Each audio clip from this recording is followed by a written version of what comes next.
Dag sê, welkom by Sondag om 6, jou Christen nuus en aktualiteit program.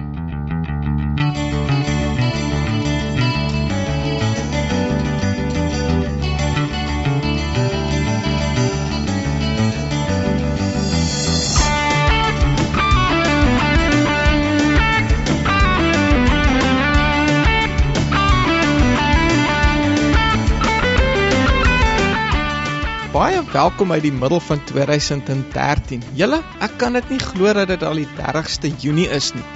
Hoe vinnig het die helfte van hierdie jaar nie net verby gevlieg nie? Wel, kom ons begin met vandag se program. Soos gewoonlik gaan ons wegspring met tyd met Jesus. Daarna is dit voorlesing deur Letty van der Heide en dit word gevolg deur jou geloof.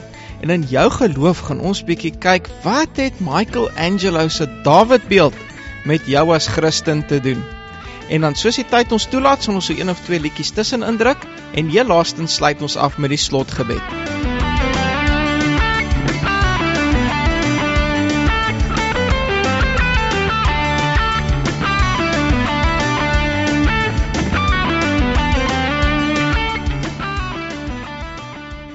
Soos wat ek reeds genoem het, is ons nou in die middel van die jaar en vir die suidelike halfrond beteken dit dat die winter nou eers begin.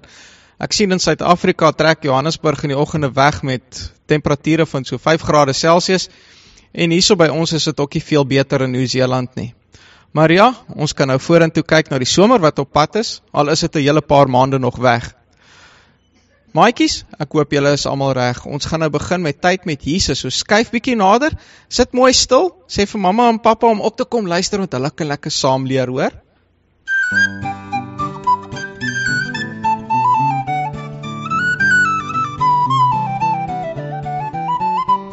Hallo maatjies. Hallo Tannie. Is dit nie lekker om weer vir God te kan eer en dien nie? Weet julle, God is so groot en goed. Hy het vir ons oë gegee, monde, ore, ons hande en ons voete waarmee ons dinge kan doen. En hy het vir ons die vermoë gegee om met mekaar te kan kommunikeer. Ons kan net in dankbaarheid voor God staan, omdat hy ons met soveel voorregte seën. Kan julle onthou waar het ons verlede keer gesels? Dat God gesê dat hy gaan baklei teen Farao en die Israeliete sal protect. Dis reg, ja. Aan die einde van hoofstuk 5 het ons gelees dat Moses na God toe gegaan en gesê het, Here, waarom het U hierdie volk kwaad aangedoen? Waarom het U my tog gestuur?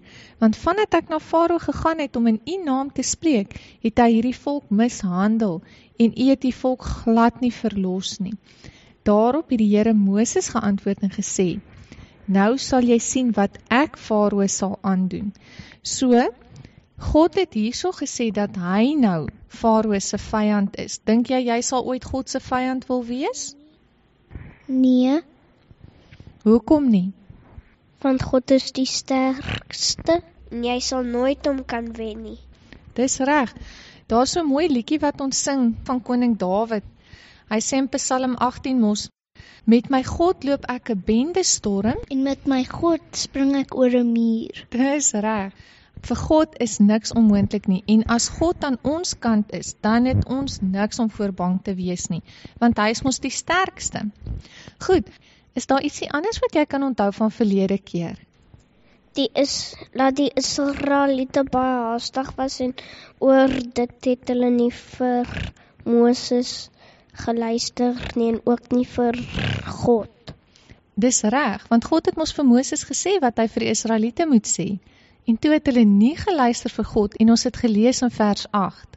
Moses het toe so met die kinders van Israel gespreek, maar hulle het nie na Moses geluister nie, uit ongeduldigheid en weens die harde diens. En onthou julle, ons het verlede week daaroor gepraat, dat ons geduldig moet wees en altyd op Jesus moet vertrou, want absoluut niks is vir hom onmoontlik nie. Jesus kan ons red, net soos wat hy met die Israeliete gedoen het.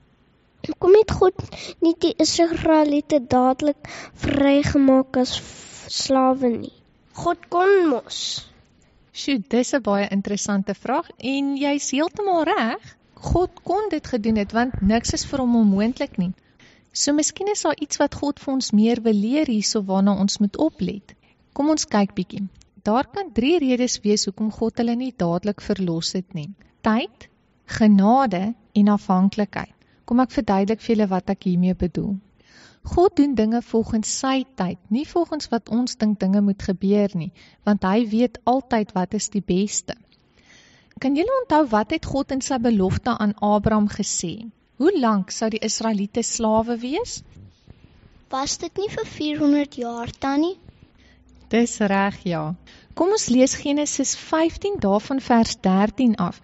Hierso is God besig om met Abraham te praat. Daarop sê hy vir Abraham, weet verseker dat jou nageslag vreemdelinge sal wees in 'n land wat aan hulle nie behoort nie. Daar sal hulle diensbaar wees en verdruk word 400 jaar lank. Net soos wat jy gesê het, sien. Nou hierdie is wat ek bedoel met die tyd wat nie reg was nie. Ons het nou net gelees hierso in Genesis dat God gesê het, die Israeliete vir 400 jaar lank slawe sou wees in 'n vreemde land. Nou my vraag is, veronderstel hulle was nou vir 399 jaar, 3 maande en 10 dae lank was hulle al slawe in Egipte. Dink julle die tyd was dan reg gewees vir hulle om verlos te word deur God?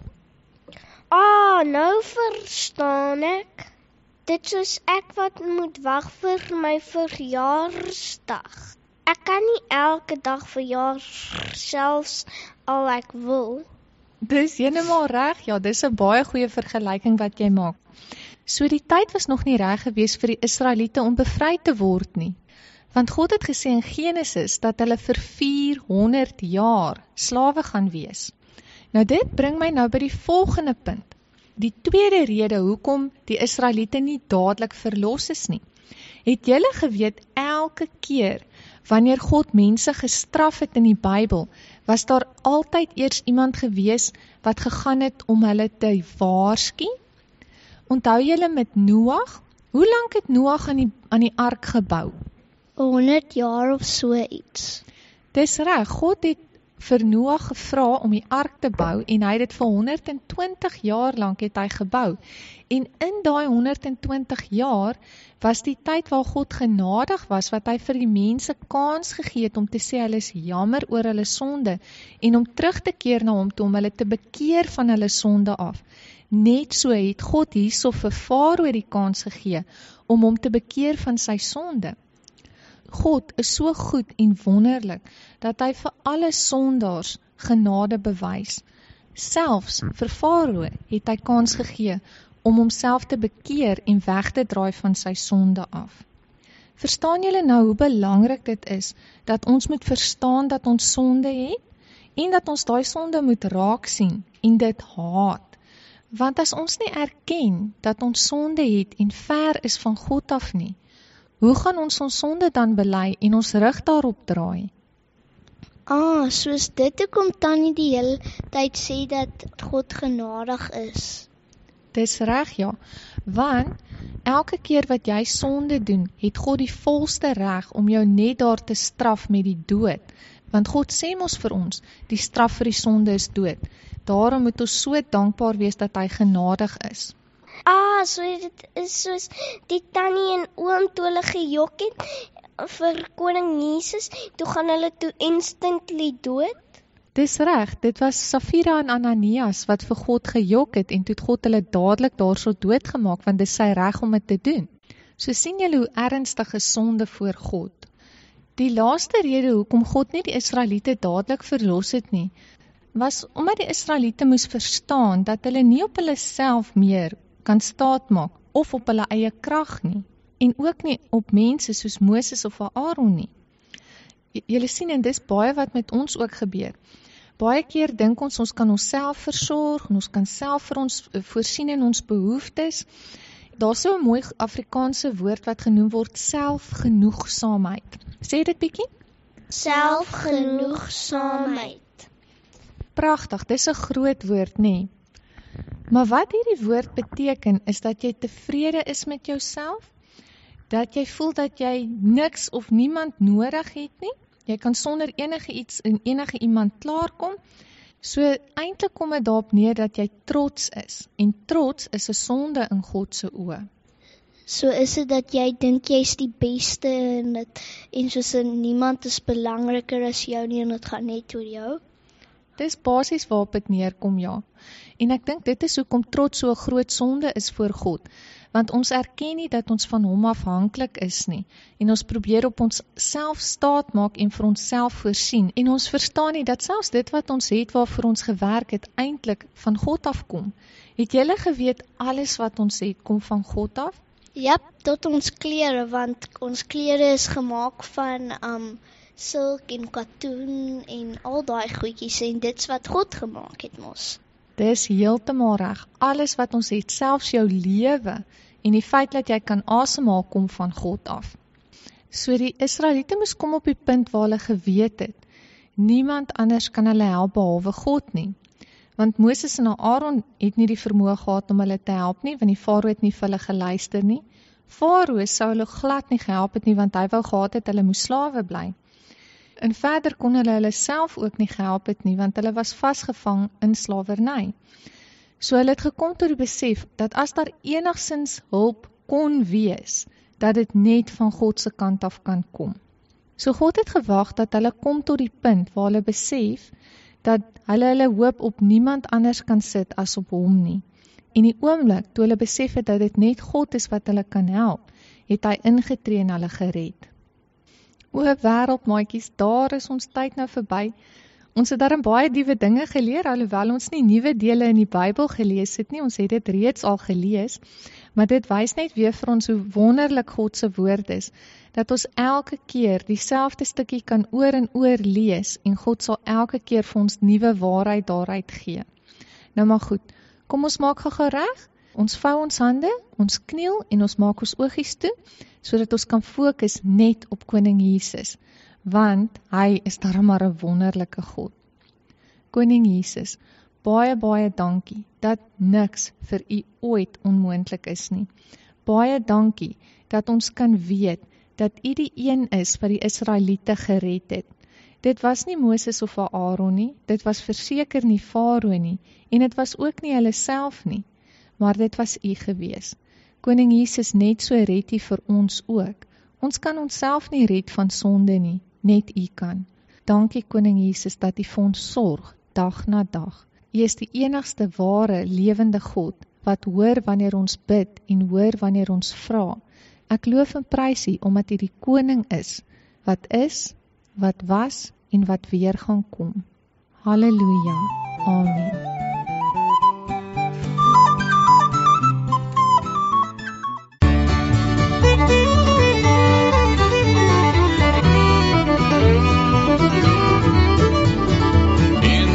Jesus, in the name of Jesus, we have the victory. In the name of Jesus, in the name of Jesus, demons will have to flee. When we go in the name of Jesus, tell me who can stand before us. In the name of Jesus, Jesus, we have the victory. Jesus, in the name of Jesus, we have the victory. In the name of Jesus, in the name of Jesus, demons will have to flee.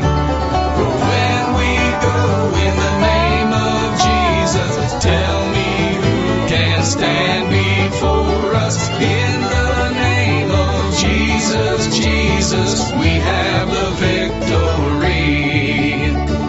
In the name of Jesus, in the name of Jesus, we have the victory. In the name of Jesus, in the name of Jesus, demons will have to flee. When we go in the name of Jesus, tell me who can stand before us. In the name of Jesus, Jesus, we have the victory.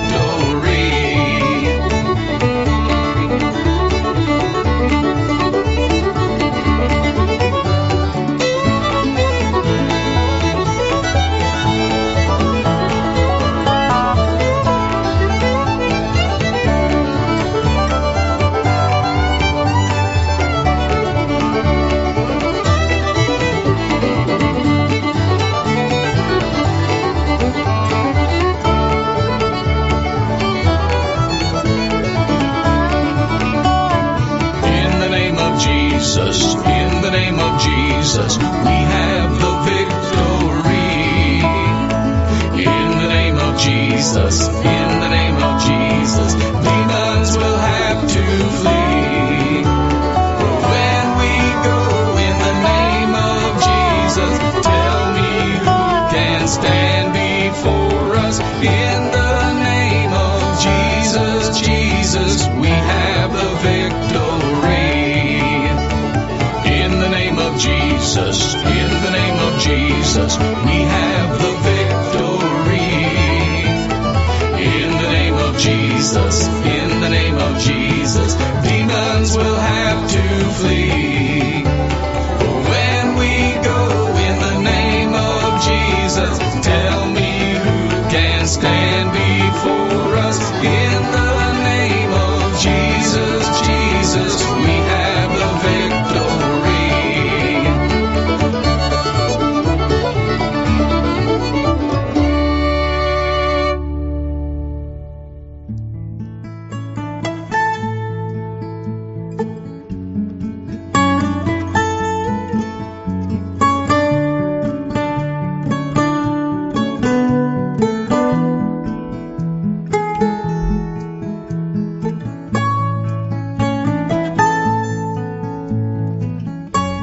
Sondag 30 Junie 2013, 'n hartlike hallo.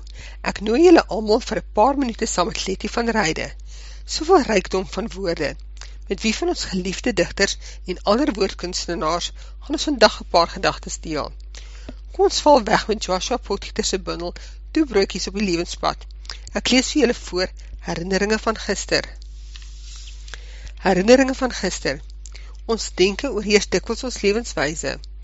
Daarom dat die gesegde, ons is wat ons dink, nie sonder waarheid is nie. Ons gedagtes is daar benewens voortdurend gekleur met die ervarings van gister. Gebeure langs die pad het so onuitwisbare indruk op ons lewens gemaak, dat die pad vorentoe telkens gemeet word aan die herinneringe van gister. As die herinneringe maar rypheid meebring en verandering met positiewe evaluasie. Meer dikwels word slegs die negatiewe weer opgeroep en alles daarvolgens beoordeel. So ploeter ons in 'n doolhof van onaangename herinneringe voort en oordink ons male sonder tal slegs die negatiewe oor en oor, sonder om die ervaring te omskep. In nuwe geleenthede gebruik die mooi van gister as aansporing vir die pad vorentoe en as bloudruk vir positiewe optrede. Vandag is 'n nuwe dag. Vol waarheid nee. Die laaste sinnetjie van hierdie gedagte is dan sommer ook die titel van sy volgende toevoeging tot Toe broodjies op die lewenspad. Vandag is 'n nuwe dag. Vandag is 'n nuwe dag, nog ongeskonde, vars, vol van onontginde geleenthede. My gedagtes is nog nie gevorm nie. Niks het die eerste getoop van die voeltjies versteur, of die gang van die indringende sonstrale gekeer nie. 'n Voorspel tot 'n nuwe en vars gedagtes, om die dag met vaste tred en sprankelend positief te betree. Hierdie dag is deur God geskep, 'n nuwe dag, aand en môre, en dit was goed vir my. Nou ja toe, so eindig Joshua toe hierdie rykdom van gedagtes van hom in die Bybel, in die skepingsverhaal. Ek lees weer vir julle die slot. Hierdie dag is deur God geskep, 'n nuwe dag, aand en môre, en dit was goed vir my. Kom ons sluit vandag af met Joshua Potgieter se beskrywende gedagte oor God en liefde. God is liefde. God het nie liefde nie, God gee nie liefde nie, God vra nie liefde nie, God is liefde. Daarom het God liefde, gee God liefde, vra God liefde. Alles van die allerbeste tot 'n volgende keer.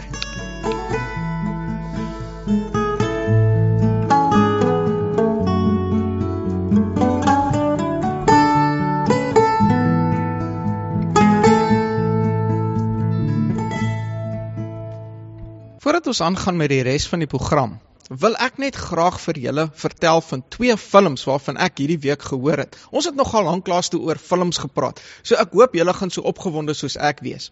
Die eerste film is genoem Evolution vs. God, Shaking the Foundations of Faith. En hierdie film gaan aanlyn beskikbaar wees Julie die 9de. En jy kan dit kyk by 'n webtuiste genoem evolutionversusgod.com. En dit word gespel evolution vsgod.com. Laat my gou toe om vir julle die voorsmaakie van hierdie film wat ek op YouTube gekry het, te laat luister. En dan kan jy self verder op YouTube gaan kyk as jy nuuskierig is. Faith is the great cop-out, the great excuse to evade the need to think and evaluate evidence. Richard Dawkins.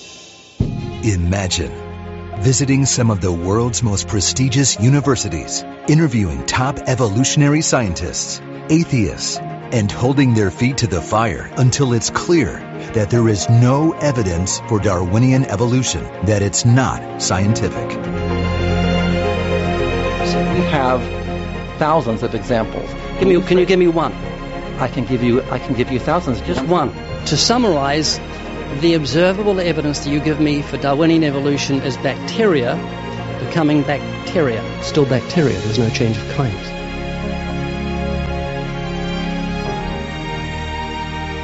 Evolution versus God.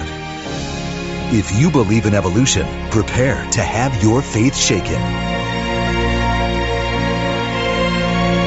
You know, the problem with those who are unable to see evolution, I think, is they don't have imaginations. That is so true. Mense, ek kan nie wag vir volgende week nie. Hierdie film gaan absoluut fantasties wees. Daar's 'n hele paar kenners terme van evolusie wat op hierdie film gaan verskyn. En dit is net interessant hoe hulle gemaak word om bietjie te dink oor dit wat hulle verkondig. Dit wat hulle in skole verkondig en die media verkondig. So ek hoop jy gaan die fliek saam met my geniet. Indien daarvan julle is, wat Christen is, wat evolusie bo die Bybel hou, weet jy wat jy doen? Weet jy wat jy glo? En dan wil ek jou graag uitnooi om hierdie fliek saam met ons volgende week te kyk. En kom toets bietjie jou geloof in evolusie, wat jy hoor ag as jou geloof in die Bybel. Dan die volgende film waarvan ek julle graag wil vertel, is genoem Agenda, Grinding America Down. Nou hierdie is 'n dokumentêre film. Hy's vol lengte, omtrent 1 uur en 'n half as ek reg onthou. En vir 'n baie kort tydjie kan jy hierdie volle film gratis kyk op Vimeo. Vimeo word gespel vimeo.com. Nou as jy op Vimeo 'n soek gaan doen vir Agenda Grinding America Down, dan sal jy op hierdie film afkom. Jy kan ook die film bestel of verder gaan lees oor hierdie Agenda film by agendadocumentary.com. Nou wat hierdie film vir my so treffend maak, is dat dit 'n Bybel en Christen gebaseerde film is, wat kyk na wat met Amerika en ander lande wêreldwyd besig is om te gebeur. En die film praat ook van Afrika en Suid-Afrika, en wat my regtig stom gelaat het, is hoe Suid-Afrika se verlede soos 'n legkaart inpas met dit wat presies nou besig is om te gebeur met Amerika. En ek sal julle regtig aanraai om hierdie film vir julle self te kyk. So laat my toe om ook vir julle net die voorskou van hierdie film vanaf YouTube, die audio te laat speel, en dan kan jy self op YouTube gaan soek vir Agenda Grinding America Down as jy die voorskou wil kyk.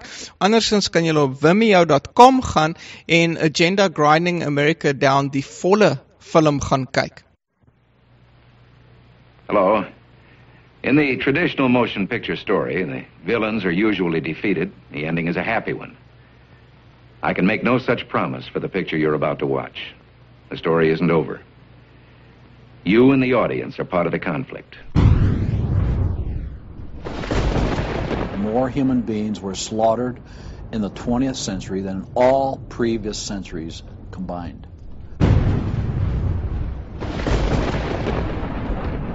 We're talking a congressional record, 135 million dead. Their entire purpose was to detach our culture from any moral anchors whatsoever. You look at the changes in America since 1960, perhaps. The whole culture's been transformed.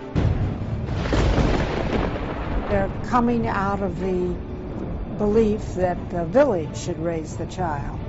The village means the government. They have deliberately destroyed the American family, understanding that's the foundational block that builds a society. We've come from Norman Rockwell's America to Hugh Hefner's America. If we lose the Judeo-Christian framework, we're lost forever. The left wants you to think that the cultural changes that have taken place in America since the 1960s have done nothing but progress us forward toward a brave new world. This film will show that the brave new world they seek is nothing more than the failed policies and ideologies of the communism that enslaved over a third of the world's population during the 20th century. It will show that most people on the left aren't communist, just the useful idiots Lenin spoke of, being used to promote a socialist agenda, which is the first and necessary step toward communism. I think this is one of the most serious threats to our country at the present time. It will show they've done everything in their power to dumb down our children, undermine our families, rewrite our history, and promote obscenity and immorality everywhere that they can. They look at what holds society together, they understand it, but they don't want that. They want change, and they will subvert and rot every good and decent thing we believe in, because they have a vision for a new society, and that must mean the replacement of the old society. This film will show why the ideas that now dominate our educational system are focused on removing God and His influence from every part of our culture.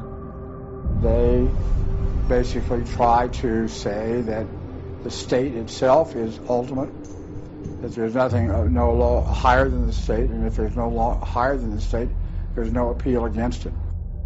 They're training them for the collective, and a collective mindset and a dependency mindset. And it seems that they, again, want to have people be uneducated, so then they do become wards of the state. They're dependent on the government to provide everything for them. History has proven beyond any doubt that the free enterprise that freedom produces provides more for anyone willing to work than any other system. So why would the left still be pushing their socialist agenda on us? I mean, it's really just microwave communism. There's only two possibilities. They're either ignorant or they're evil. From my investigation over the last 2 years into what has caused America's drastic decline, I'm sorry to say the left won't be able to use the ignorant card. They've left too much evidence of their agenda in their books, articles, and speeches. No, America has an enemy that is getting very close to accomplishing its plan of destroying the greatest country in all world history. Once people figure it out, they're going to do what people everywhere do. They're going to start protesting, and they're going to start revolting. And when that happens, that's when the powers that be feel threatened, and they use the power that they have.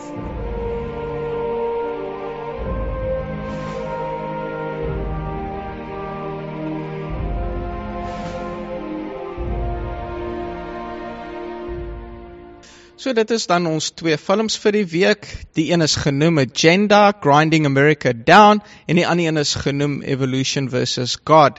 Ek is baie opgewonde oor hierdie films en ek hoop jy gaan dit ook geniet.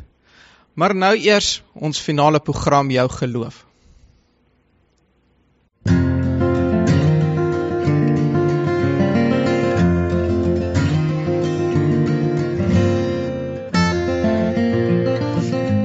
Goeiedag aan jou my liewe luisteraar, is weer André Serfontein wat praat en vandag se boodskap noem ek God die meesterkunstenaar en jy sy kunswerk. Ons teks vir vandag se boodskap is Jeremia 18 vers 6 en ek lees vir jou Jeremia 18 verse 1 tot 12.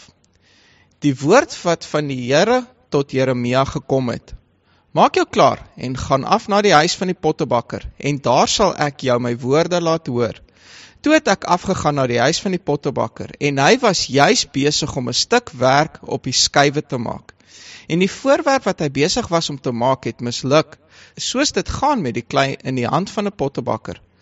Maar hy het daaruit weer 'n ander voorwerp gemaak soos dit in die oë van die pottebakker reg was om dit te maak. Toe het die woord van die Here tot my gekom en gesê, en hierdie is nou ons teksvers, vers 6.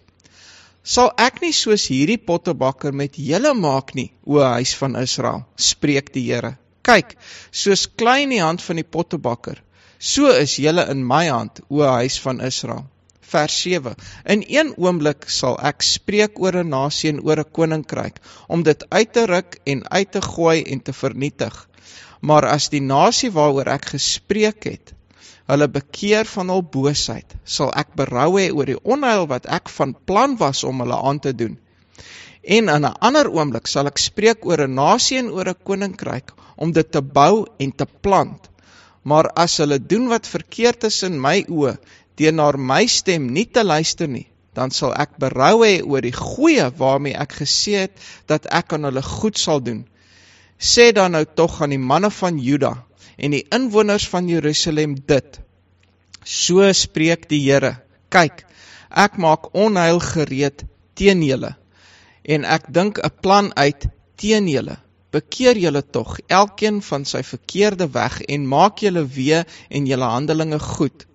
Maar hulle sê dit is tervergeefs, want ons sal na ons gedagtes wandel, en ons sal elkeen volgens die verhardheid van sy bose hart wandel. Daar is 'n eienskap wat God aan homself toeskryf, reg oor die hele Bybel. Hierdie is die eienskap van pottebakker. En met homself as die pottebakker skets hy ons as die klei in sy groot hande. In Jeremia 18 praat God deur die profeet Jeremia met Israel en verduidelik hy vir hulle as nasie Israel en ook sy uitverkore volk, dat hulle soos klei is in die hand van die pottebakker. As 'n pottebakker iets uit klei probeer skep en dit misluk, dan begin hy oor tot hy uit die klei gevorm het, dit wat hy beplan het om te maak. En so verduidelik God vir Israel wat hy gaan doen met hulle, as hulle nie berou het en hulle bekeer van hul boosheid nie. Verder verduidelik God dat sy waarskuwing nie net op Israel van toepassing is nie, maar ook oor enige ander nasie en koninkryk wat nie sy opdragte gehoorsaam nie. Ek weet nie van jou nie, maar ek kan nie anders as om te wonder oor hoe hierdie woorde van toepassing is op die toenemende hoeveelheid goddelose nasies in hierdie wêreld nie. Elke nasie op aarde het God en die Bybel uit hul samelewing begin skryf. Die Bybel is in meeste skole wêreldwyd verban en wêreldwyd word God se model vir die huwelik verag en verander deur sodomiete toe te laat om te trou. Ek het groot kommer in my hart, want God gaan hierdie nasies toereken wat hulle toekom soos wat hy beloof in Jeremia 18. Maar hoe kan God dan homself die reg toeëien om voor te skryf wat nasies en koninkryke mag en nie mag doen nie? Hoe kan hy verwag dat hulle sy opdragte moet gehoorsaam? Die antwoord is opgesluit in Romeine 9 vers 20 tot 21 en ek lees vir jou. Maar tog, o mens, wie is jy wat teen God antwoord? Die maaksel kan tog nie vir die maker sê, waarom het u my so gemaak nie? Of het die pottebakker die mag oor die klei om uit dieselfde klomp die een voorwerp tot eer en die ander tot oneer te maak nie? En ek lees weer vir jou Romeine 9 vers 20. Maar tog, o mens, wie is jy wat teen God antwoord? Die maaksel kan tog nie vir die maker sê, waarom het u my so gemaak nie? Jy sien, alles behoort aan God, want hy het alles gemaak. Elkeen van ons is deur sy hand gemaak. Daarom het hy die volle reg om voor te skryf hoe hy wil hê ons moet lewe. Om dit eenvoudig te stel. Hy het die reg om die reëls te maak. Ten spyte van hierdie staan ek stom oor die hoeveelheid Christene wat dink, hulle het die reg om vir God voor te skryf wat hy moet doen en nie mag doen nie. Gereeld hoor ek van mense wat geloof en kerk op eie terme beoefen. Kerke wat hul eie reëls stel en hul eie pad tot die ewigheid uitdink. En pastore wat hulself die reg toesien om die Bybel in twyfel te trek deur byvoorbeeld evolusie bo die Bybel te ag. Besef hierdie mense nie waarmee hulle besig is nie. Hulle is die maaksel wat besig is om vinger in die gesig van God te druk en vir die maker voor te skryf hoe hulle gerieflik is om hulle geloof te beoefen. Hoe vermetel is dit nie net nie? Ek bid dat God mense se oë sal oopmaak, sodat hulle kan sien wie hy regtig is. Ek bid dat elke Christen God met die respek en nederigheid sal benader, wat hom as maker toekom. Ek wens elke Christen sal besef hoe intiem God reeds voor geboorte af hand in hul eie skepping gehad het en belang gestel het in elkeen van hulle. Ons is gevorm deur 'n meesterkunstenaar. Die woord in Hebreëus waarvan pottebakker vertaal is yatsar, wat beteken om in 'n vorm te verander of vorm te gee, en deel dieselfde stamwoord as die werkwoord vorm en geformeer. Reg oor die Bybel pas God hierdie eienskap as pottebakker toe op homself. Gaan doen 'n soek deur die Bybel vir yatsar. Dit is nou H335 in Strongs, en jy sal verbaas wees waar die woord oralste voorkom en hoe dit vertaal is. Wat interessant is dat die werkwoord vorm en woord pottebakker uit dieselfde Hebreëse woord vertaal word. In die begin was die aarde leeg en sonder vorm, Genesis 1:2, en God het die hemelruim, die son, sterre, see, land, plante, visse, voëls, diere en die eerste mens gemaak deur dit tot bestaan te spreek. Genesis 1 vers 3 begin met God het gesê. Genesis 1 vers 6 begin met God het gesê. Genesis 1 vers 9 begin met God het gesê. Genesis 1 vers 11 begin met God het gesê. En so hou dit aan, vers 14, vers 20, vers 24, vers 26. Maar dan vanaf Genesis 2 vers 7 af, gee die Bybel 'n dieper betekenis van hoe God geskep het. En word die skepingsverhaal van die mens in meer diepte vir 'n tweede keer beskryf.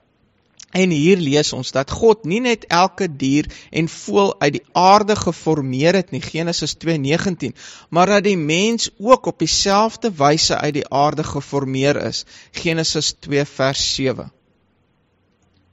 Die woord geformeer in Genesis 2 vers 7, vers 8 en vers 19 is dieselfde Hebreëse woord wat in Jeremia 18 en ander plekke vertaal is as pottebakker. En dit maak perfekte sin. Laat ek jou vra, waarmee werk 'n pottebakker? Klei natuurlik. En waar kom hierdie klei vandaan? Uit die aarde.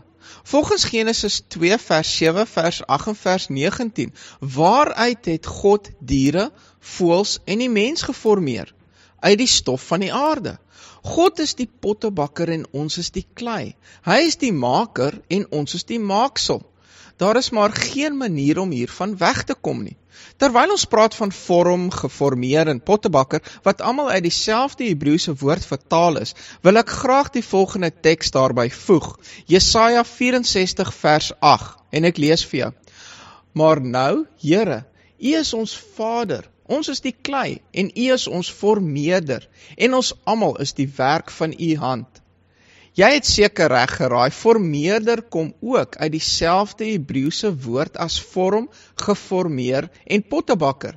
Inteendeel, die King James weergawe vertaal Jesaja 64 vers 8 nie as formeerder nie, maar as pottebakker.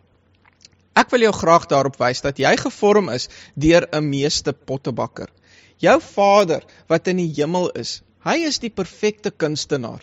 Daar is maar niemand wat soos hy kan skep nie. Geen mens se kunswerk kan teen die handewerk van God vergelyk word nie. Nie eers bekende kunstenaars soos Leonardo da Vinci, Rembrandt van Rijn en Michelangelo nie. Het jy al die storie gehoor van Michelangelo se Davidbeeld? Volgens kenners is die Davidbeeld een van die mooiste renaissansbeelde wat gemaak is tydens die vroeë 1500s. Michelangelo het die Davidbeeld uit 'n massiewe stuk marmerblok gekap. Hierdie blok marmer was deur 'n hoeveelheid ander kunstenaars agtergelaat omrede die marmerblok te tegnies moeilik was om mee te werk. Dit het egter nie vir Michelangelo afgeskrik nie, want vanuit hierdie blok marmer het hy Dawid tot voorskyn gebring. Michelangelo het gesê dat Dawid nog altyd in die blok marmer was, wagtende op iemand om hom uit die marmerblok te verlos. En al wat hy moes gedoen het, was om stukkie vir stukkie weg te kap, tot Dawid te voorskyn gekom het. Kom tot voorskyn Christen. Jesaja 44 vers 2, so sê die Here jou maker en jou vormeerder, van die moederskoot af wat jou help. Jesaja 44 vers 24, so sê die Here jou verlosser, hy wat jou geformeer het van die moederskoot af. Ek is die Here wat alles volbring, wat die hemel uitspan, ek alleen, wat die aarde uitsprei. Wie was met my? Jeremia 1 vers 5, voordat ek jou in die moederskoot gevorm het, het ek jou geken, en voordat jy die liggaam voortgekom het, het ek jou geheilig. Psalm 139 vers 13 tot 15. Want U het my niere gevorm, my in die moeder se skoot geweef. Ek loof U, omdat ek so vreeslik wonderbaar is U werke. En my siel weet dit al te goed. My gebeente was vir U nie verborge, toe ek in die geheim gemaak is nie, kunstig geweef in die dieptes van die aarde. Jy, o mens, is deur die kosbare hande van jou skepper in jou moeder se skoot gevorm. Nog voor jou geboorte af het hy jou geken en het hy 'n perfekte beeld in jou gesien. Hy is die kunstenaar en jy is sy kunswerk. Maar ongelukkig as gevolg van die sonde van Adam, is jy ook in sonde gebore, en in plaas van 'n perfekte, mooi gevormde beeld, is jy gebore in hierdie wêreld toegevou in 'n blok klipharde sonde. Net soos die Dawid standbeeld nie homself uit die enorme blok marmer kon bevry nie, so ook kan jy jouself nie uit jou harde sondeblok bevry nie. Die enigste een wat die vermoë het om jou te bevry, is Jesus Christus. Hy het jou sonde op hom geneem, om jou vryheid te koop. Jesaja 30 vers 14. Ja, hy sal dit verbreek, soos die kruik van 'n pottebakker verbreek word, wat sonder verskoning stikkend geslaan word, sodat by die brokstukke daarvan geen skerf gevind word, om vuur uit die vuurerd te haal, of om water uit die kuil te skep nie. In jou sonde toestand is jy vyand van God. Sien Romeine 8 vers 6 tot 7. Soos 'n pottebakker sy werke, wat nie aan sy standaard voldoen nie, stikkend breek en weggooi, so gaan God met die komende oordeelsdag, die wat sy vyand is, weggooi. Slegs deur in Jesus as jou verlosser te glo, kan jy die ewigheid sien. Jy kan slegs 'n vriend van God raak, deur te verstaan dat jy skuldig en strafwaardig is, en te glo dat Jesus jou straf op hom geneem het. Jesus se dood aan die kruis is genoeg om jou te verlos en die sekerheid van die ewige lewe te gee. Maar hy laat dit nie daar nie, want soos ek al 'n vorige keer vir jou verduidelik het, elke Christen, elke kind van Jesus, het opdrag om heilig te lewe en te strewe na goddelikheid. Sien Romeine 12 vers 1. En om jou te help op jou pad na heiligheid, het hy sy Heilige Gees vir jou gegee, om in jou te woon vanaf die dag wat jy tot geloof gekom het. Sien Johannes 7 vers 37 tot 39. Wat jy moet verstaan, is van die dag af wat jy tot geloof in Jesus jou verlosser gekom het, alhoewel die Vader jou as aanneemlik sien, jy steeds deur jou sonde beïnvloed en beheer word. Ek wil dit net weer onderstreep. Vandat jy tot geloof gekom het, is jy aanneemlik in jou Vader se oë, maar sonde beïnvloed en beheer steeds jou lewe. Jou sondige natuur gaan nie eensklaps verdwyn nie. Nee, heiligmaking is 'n lang, pynvolle groeiproses. Die Bybel beskryf dit as die noupad en die noupoort. Sien Matteus 7 vers 13 tot 14. Dus is jy steeds toegevou in die klipharde blok sonde waarin jy gebore is. En jy het nodig om jou Skepper toe te laat om deur sy Heilige Gees alles weg te kap wat nie voldoen aan sy visie vir hoe jy in totale heiligheid moet lyk nie. Jy moet jou verhouding met jou sonde verander. Jou verhouding met jou sonde voor en na jou bekering mag nie dieselfde wees nie. Voor bekering, net soos 'n vark rus vind in modder, het jy ook rus gevind in jou sonde. Sien 2 Petrus 2 vers 22. Maar nadat jy tot geloof gekom het, moet jy sonde haat, soos Christus sonde haat. Inteendeel, Jesus is jou rolmodel. Hy is die perfekte voorbeeld van hoe jy uiteindelikheid in totale heiligheid moet lyk. Hy het geen sonde gehad nie. Jy gaan nie gered word deur middel van hoe goed jy van jou sonde afstand doen nie. Nee, geen werke kan jou red nie. Slegs geloof in Jesus as jou verlosser sal jou red. Maar dit is in gehoorsaamheid dat jy daarna streef om sy voorbeeld na te volg, sodat jy ook sondevry kan wees. 1 Tessalonisense 1 vers 5 tot 7 en ek lees. Want ons evangelie het tot julle nie gekom in woord alleen nie, maar ook in die krag en in die Heilige Gees en in volle versekerheid, soos julle weet hoe danig ons onder julle om julle ontwil gewees het. En julle het navolgers van ons geword en van die Here, deurdat julle die woord en die verdrukking ontvang het met die blydskap van die Heilige Gees, sodat julle voorbeelde geword het vir al die gelowiges in Macedonië en Agaia. Die Heilige Gees gaan stukkie vir stukkie jou sondes wegkap en stukkie vir stukkie 'n meer volmaakte en heilige weergawe van jouself blootstel. Soos wat jy meer en meer tyd in die woord spandeer om Jesus te leer ken, sy gebooie te leer ken, sal jy meer en meer soos hy raak en sal daar meer en meer van jou sondige verlede afval. Hierdie veranderinge gaan tyd neem. Dit gaan fokus en energie van jou kos.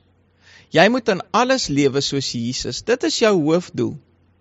Soos wat jy hom toelaat om jou te laat groei en te verander in die proses van heiligmaking, gaan jy meer en meer soos Christus vir die wêreld lyk. So gaan die wêreld minder van die ou sondige jy raak sien en meer Jesus in jou lewe ontbloot sien. Soos Michelangelo die Dawidbeeld uit 'n massiewe blok marmer gekap het, so gaan die meesterkunstenaar en die skepper van alles jou uit 'n blok sonde kap. Moenie in jou sondeblok wegkruip nie. Maar nou moet ek afsluit met 'n woord van waarskuwing. Al het jy tot geloof gekom en so die ewige lewe gekry, kan jy as Christen die werk van die Heilige Gees in jou lewe demp en uitblus. Sien 1 Tessalonisense 5 vers 19. Jy het dus die mag en natuurlik die keuse om die Heilige Gees toe te laat om jou te verander. Jy kan kies om die Heilige Gees eerder te staan en sy lering, vermaning en groei te verwerp. Die gevolg hiervan is dat jy geestelik gaan stilstaan en glad nie meer heilig gaan word, soos die opdrag in Romeine 12 vers 1 is nie. Sommige Christene voel so gewoond en so veilig in hul sonde, dat hulle eenvoudig nie daarvan wil afstand doen nie. Dis maar net te lekker om rond te slaap, of die Here se naam as 'n vloekwoord te gebruik, of om dronk te word, of om saam met dieselfde geslag te oreer en sovoorts. Hulle kies om eerder veilig in hul klipharde sondeblok te skuil. Hulle kan nie die pyn weerstaan om die Heilige Gees toe te laat, om hul sonde stuk vir stuk weg te kap nie. En die jammer agter die saak is, dat hulle vir ongelowiges geensins erkenbaar is, as kinders van Jesus nie. Alhoewel hulle Christus met hul monde bely, lyk en lewe hulle soos die wêreld, nie soos Christus nie. Hul lewe getuig nie van sy redding nie. Hoe jammer is dit nie net dat hulle die werking van die kunstenaar van die heelal, die trooster en die pottebakker in hulle lewens verwerp nie. Hoe jammer is dit nie net dat daar Christene is, wat hul eie pottebakker probeer speel nie. Ek wil jou graag uitdaag om vandag nog net in gebed voor die Here stil te raak en hom uit te nooi om jou oë oop te maak vir die klipharde sonde in jou lewe. Vra Jesus om jou te wys wat in jou lewe nog soos die wêreld lyk en nie soos Jesus nie. En nooi hom uit om jou te verander na sy beeld, sodat jy die heilige, aanneembare offer aan hom kan wees, wat hy van jou verwag. Kies om die Heilige Gees elke dag toe te laat om jou van binne na buite skoon te maak en te verander. Toe my kinders nog klein was, het ons vir hulle baie van oom Carolus en Lente se CD's gespeel. En daar is 'n liedjie op hul bekende Jesus liedjie CD, wat genoem is Soos klei, wat ek graag vir jou wil lees. Soos klei in die hand van die pottebakker, so is jy in my hand, sê die Heer. Soos die klei in die hand van die pottebakker, so maak ek jou 'n beeld tot my eer. Vorm my, Here God, vorm my en vou my al kry ek seer. Vorm my, Here God, U weet hoe U my wil hê, o Heer. Mag jy, liewe kind van Jesus, die wonderlike, skone beeld van Christus, elke dag modelleer, waar jy ook al is, en wat jy ook al doen. Mag jy die wonderlike kunswerke raak, wat Jesus Christus in jou raak sien. Amen.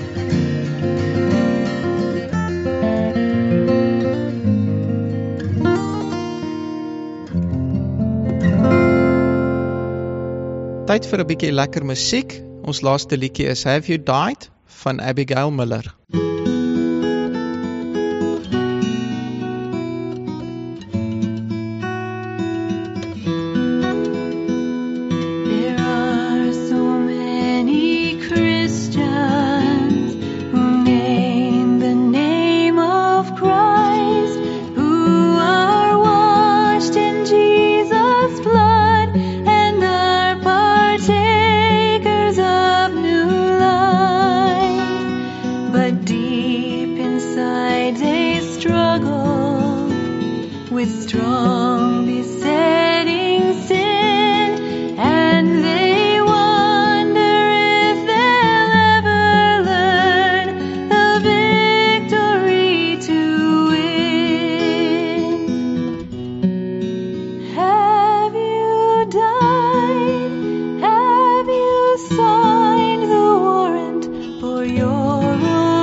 Success in dying.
I am crucified with Christ, nevertheless I live, yet not I, but Christ liveth in me.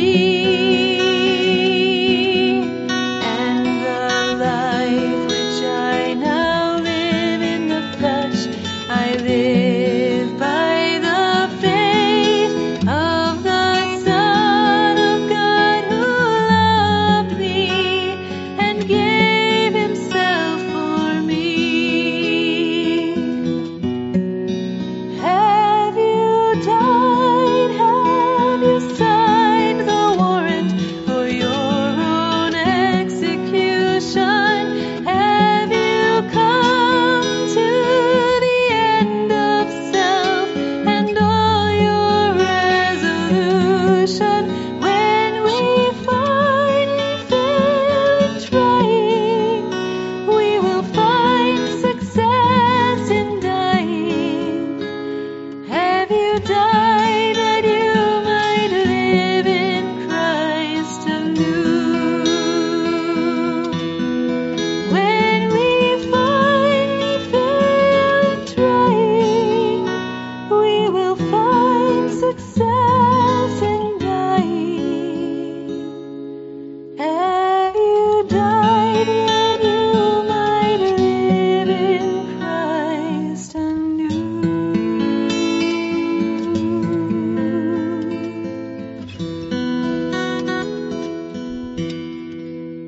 Here, dit is net 'n nederigheid wat ons voor U kom en ons hoofde buig en ons harte buig en ons knieë buig in erkenning dat U die trooster, die skepper en die koning van die heelal is. Baie dankie vir hierdie program waar ons nog verder kon geleer het en met ander gedeel het uit U woord. Baie dankie vir die wonderlike geleentheid om U naam op die internet deur middel van verskillende media ter eer en te verheerlik. Here, mag U hierdie woorde wat ons hier gespreek het gebruik om die evangelie wêreldwyd aan Afrikaners te bring. My Vader, ek vra dat U asseblief saam met ons land sal wees. Ek vra dat U saam met elke luisteraar sal wees en ek vra dat U ons asseblief meer en meer in die diepte van die woord sal inneem en ek vra dat U ons sal help om deur U Gees U toe te laat om stukke sonde uit ons lewe uit te kap, sodat ons meer en meer soos Jesus Christus sal vertoon aan die res van die wêreld. Here, help ons om nie soos die wêreld te lyk nie, maar soos ons verlosser.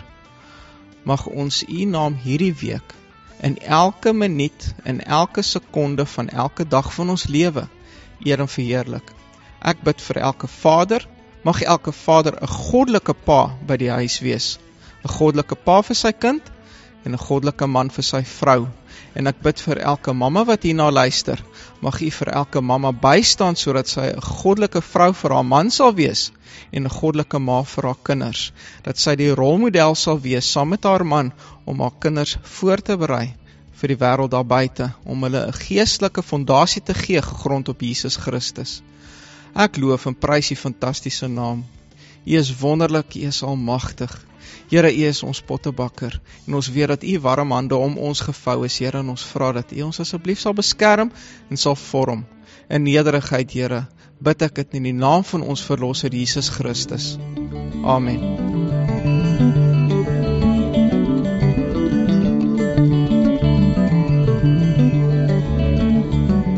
Dit is die einde van ons program en baie dankie dat julle ingeluister het. Net ons kontakbesonderhede vinnig. Tyd met Jesus kan gekontak word by tyd.met.jesus@gmail.com. Sondag om 6 is beskikbaar op Facebook, soek net vir die 3 woorde Sondag om 6 en ons is ook op YouTube met dieselfde soek. Enige e-posse, kommentaar en terugvoer is welkom by sondag.om.6@gmail.com. En dan laastens vir ons Fortuna Radio baie dankie sê omdat hulle hierdie uitsending vir ons moontlik maak. Skakel gerus volgende week weer in, selfde plek, selfde tyd. Tot weersiens.